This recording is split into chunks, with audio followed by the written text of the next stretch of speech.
Assalamualaikum warahmatullahi wabarakatuh. Perkenalkan, nama saya Selviana dengan akhiran NIM 04.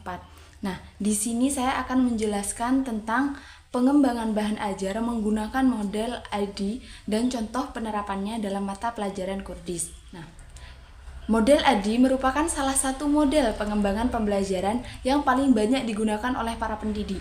Nah, model ini terdiri dari 5 tahap. Yang pertama yaitu analisis, yang kedua yaitu desain, yang ketiga yaitu develop, dan yang keempat yaitu implement, dan yang kelima yaitu evaluate.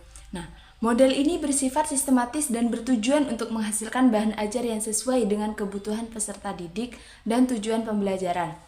Dalam konteks pembelajaran Kurdis, ID sangat cocok digunakan untuk menyusun bahan ajar yang menarik dan relevan dengan karakteristik siswa madrasah. Tahap pertama yaitu adalah menganalisis. Nah, tahap pertama adalah menganalisis kebutuhan peserta didik. Dalam pembelajaran Kurdis, guru perlu mengetahui tingkat kemampuan membaca Al-Quran siswa, pemahaman mereka terhadap ayat-ayat yang diajarkan, serta ketersediaan sarana dan prasarana yang mendukung. Misalnya, jika mayoritas siswa belum lancar membaca huruf hijaiyah, maka bahan ajar yang disusun harus mencakup latihan pengenalan huruf dan tajwid dasar. Nah, selain itu, analisis juga mencakup kurikulum dan tujuan pembelajaran yang harus dicapai. Tahap kedua yaitu tahap desain. Nah, setelah kebutuhan dianalisis, guru mulai merancang bahan ajar. Dalam tahap ini, ditentukan bentuk bahan ajar yang akan dibuat, seperti LKS, modul, atau media visual seperti poster. Misalnya, untuk materi adab membaca Al-Quran, guru bisa merancang LKS yang memuat ayat-ayat Al-Quran, penjelasan artinya, dan latihan soal.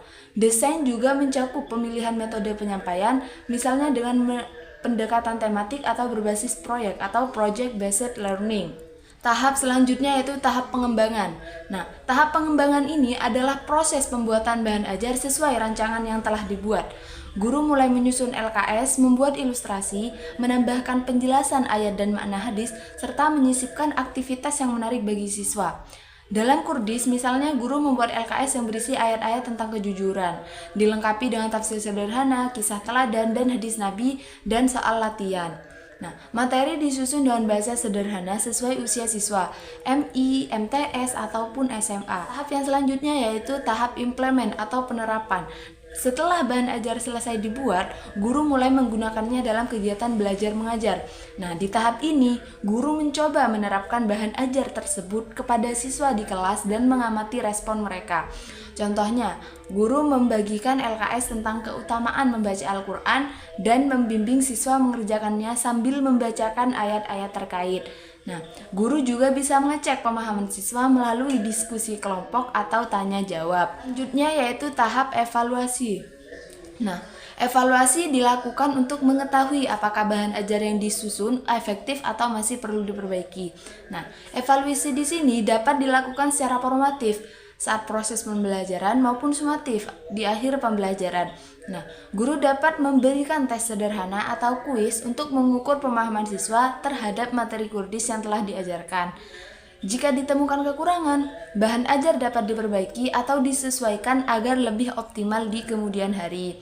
Nah, dengan menerapkan model ID ini, pengembangan bahan ajar Kurdis menjadi lebih terstruktur dan tepat sasaran. Guru tidak hanya menyampaikan materi, tetapi juga memastikan bahwa setiap tahap pembelajaran dirancang dengan mempertimbangkan kebutuhan siswa.